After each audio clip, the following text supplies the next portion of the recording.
Hello and welcome. This explain that in this how to find your ACT code on Mint Mobile. So to have started to the Mint Mobile, just open up your browser and then go to the mintmobile.com.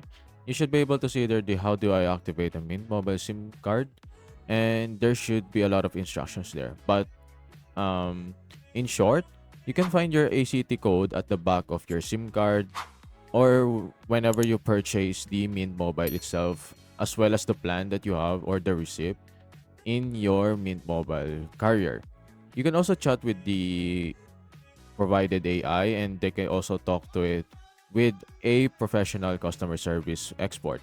So just type on the ACT code and just do the prompts that's needed and they will contact you as well as soon as possible since this will regard to your services as well.